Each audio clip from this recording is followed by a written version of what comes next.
Tani Vlog Channel.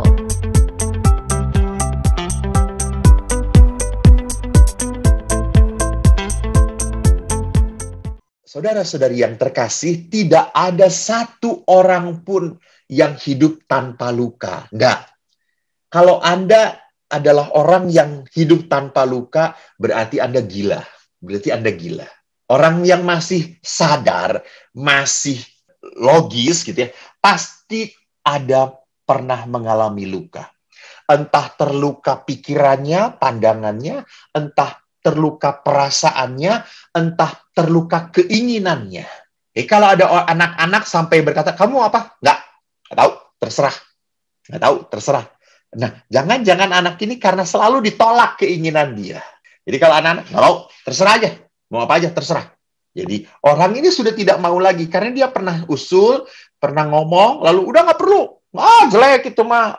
Kamu nggak tahu apa-apa. Setiap saat ditolak, maka dia akhirnya upset, maka dia akhirnya trauma, maka dia akhirnya berkata apa? Saya nggak mau mengungkapkan apa yang saya mau lagi. Maka dia diem, blocking. Itu yang disebut dengan ketegaran hati. Maka luka batin itu bisa dikatakan apa? Luka hati ini adalah pengalaman pahit yang mempengaruhi kita dalam relasi. Relasi pada diri sendiri, pada sesama, pada Tuhan. Ini yang menyebabkan orang tegar hati. Jadi tegar hati itu artinya dia mengeraskan hati dia karena terluka. Ingat, ini memang mungkin awal-awal sebagai apa? Sebagai mekanisme mempertahankan diri. Tapi kalau dibiarkan akan menjadi sesuatu yang mengakibatkan orang ini tidak bisa berkembang dalam hidup rohani. Jadi kalau tadinya sih mekanisme untuk mempertahankan supaya tidak terluka, maka dia seperti itu. Tetapi kalau ini dibiarkan, tidak diolah, ini akan membuat dia hidup di dalam apa? Di dalam kepahitan. Dia tidak akan pernah mengalami pengalaman sukacita, damai, bahkan dia akan sulit untuk mengasihi. Maka pengalaman pahit kalau tidak diolah akan membusukkan hati kita. Artinya membusukkan itu apa? Membusukkan itu artinya kalau ingat aja langsung kita bereaksi lagi, bereaksi. Jadi reaksinya itu sudah tidak ada pilihan. Ada aksi kayak gini, reaksinya langsung kayak gitu. Ada aksi kayak gini, langsung reaksinya kayak gitu. Jadi tidak ada pilihan ini, enggak. Itu orang yang orang yang disebut sebagai tegar hati, orang yang terluka. Misalnya, kalau saya disindir. Saya itu orangnya pendiam. Saya kalau marah nggak main pang-pong gitu, nggak. Saya kalau marah diam. Saya langsung menutup mata. Menutup mata dan menutup mulut gitu ya. Nggak mau dengan menutup telinga juga. Nggak mau ngungkapin apapun. Nah itu. Jadi pada setiap saat orang itu ngomong, langsung terserah. Nah ini. Jadi saya sudah tidak bisa logis lagi di dalam luka. Di dalam luka yang lebih muncul adalah perasaan negatifnya. Perasaan tersakitinya. Logika nggak jalan. Jadi kita pun bisa mengerti kenapa dalam satu komunitas ada orang-orang tertentu padahal ngomongnya bagus banget, bener banget. Tetapi kok saya kok selalu nggak suka kalau dia yang ngomong, selalu nggak terima. Berarti ada sesuatu di perasaan saya yang nggak beres, yang sedang terluka. Nah, siapa sih yang membuat kita terluka? Yang membuat kita terluka biasanya adalah orang-orang yang punya arti dalam kehidupan kita. Kita punya rasa sayang, kita punya hubungan batin. Bisa terjadi dalam komunitas pun terjadi luka walaupun orang itu tidak punya hubungan batin, tidak kita sayangi, tetapi dalam komunitas kalau sering terjadi berkumpul, toh akhirnya saya harus merasa apakah saya insider atau outsider gitu ya. Jadi kalau saya merasa saya dikecualikan, tidak diterima, saya akhirnya merasa saya outsider. Maka di situ pada saat saya merasa saya adalah orang luar, saya tidak diterima, di situ menimbulkan sebuah perasaan ditolak. Dan perasaan ditolak adalah perasaan terluka, sakit. Nah, sekarang kalau kita melihat fenomena terluka itu ada di mana, Saya ingat apa yang dikatakan Sigmund Freud. Sigmund Freud berkata bahwa kesadaran manusia itu kurang lebih 10%. Seperti iceberg di dalam gunung es, di dalam lautan itu. 90% itu ada di dalam. Dan bagian yang terdalam sekali ini adalah apa? Rasa sakit, kecewa, marah, jengkel, merasa dilecehkan, dihianati, disingkirkan, dibanding-bandingkan, dicaci maki, ditinggalkan orang yang disayang. Itu adalah apa? Pengalaman yang di bawah sadar. Kenapa ada di situ? Karena pengalaman sakit ini kan ingin kita lupakan. Ingin kita lupakan. Ingin kita tekan. Padahal seperti sebuah bola, kalau Anda tahu bola, kalau ditekan ke dalam air, makin ditekan, apa yang terjadi? Bola itu makin ingin naik ke atas. Sama. Jadi luka pun sama, pada saat makin ingin dilupakan, makin muncul di bawah sadar. Beledak-beledak seperti apa loncatan-loncatan gitu ya. Itu yang sering dikenal tidak tuntas. Kalau saya ingat, saya waktu di Filipina, sekolah tentang counseling keluarga, dikatakan so many unresolved issue dalam hidupnya. Jadi ada isu itu is luka dalam artian di sini.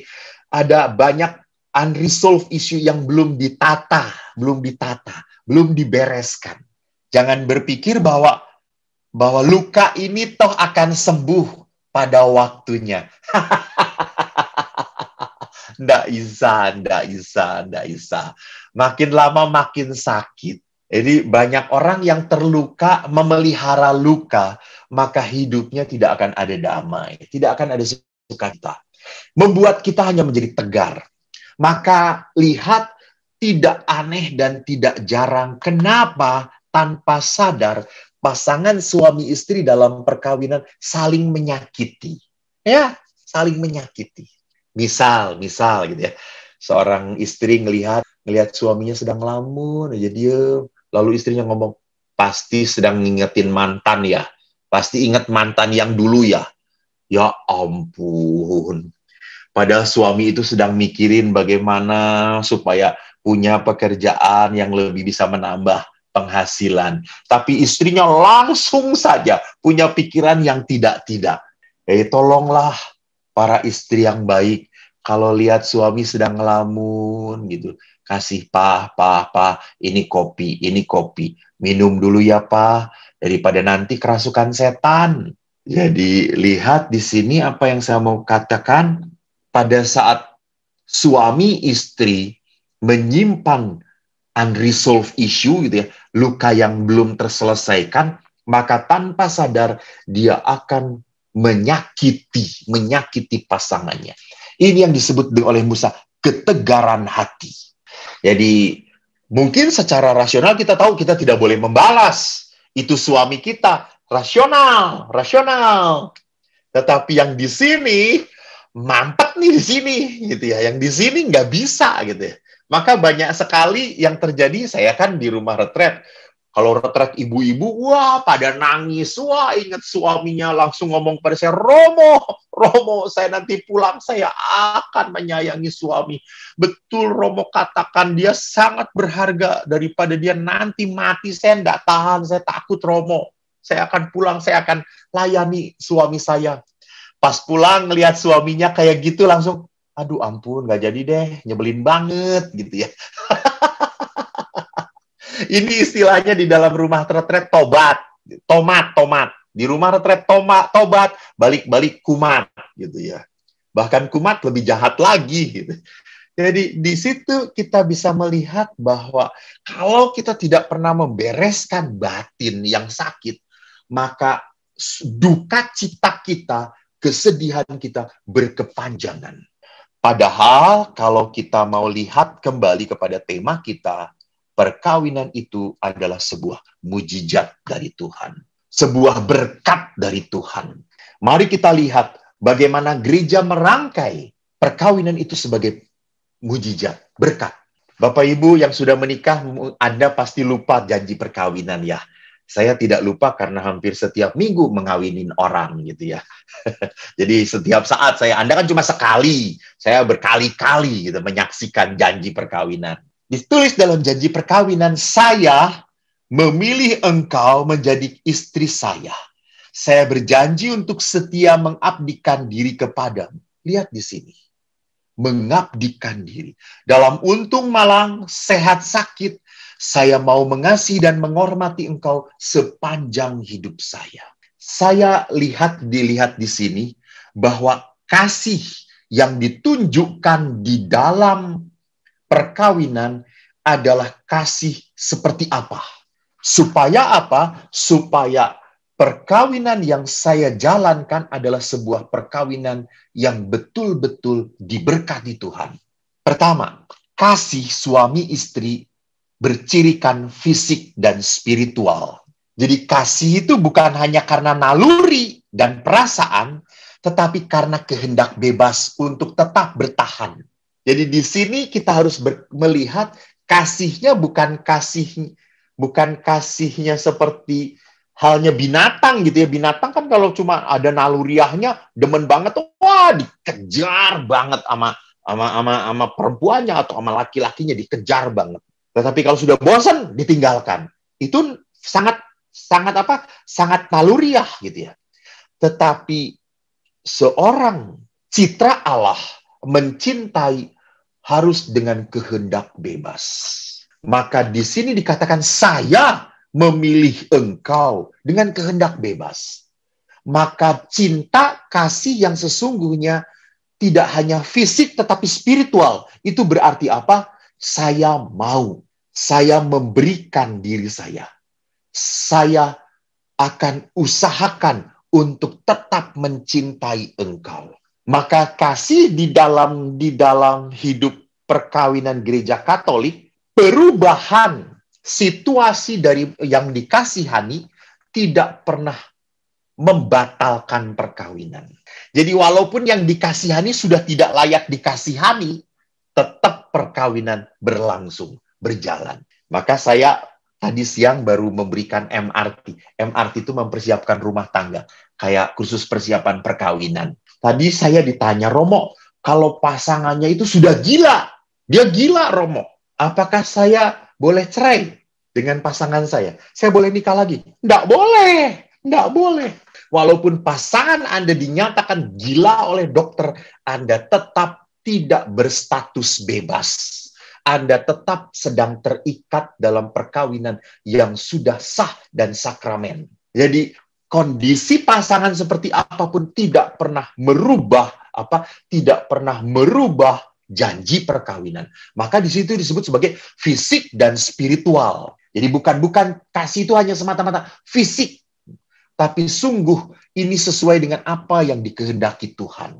Yang kedua, total. Jadi di dalam perkawinan harus ada totalitas, memberikan seutuhnya.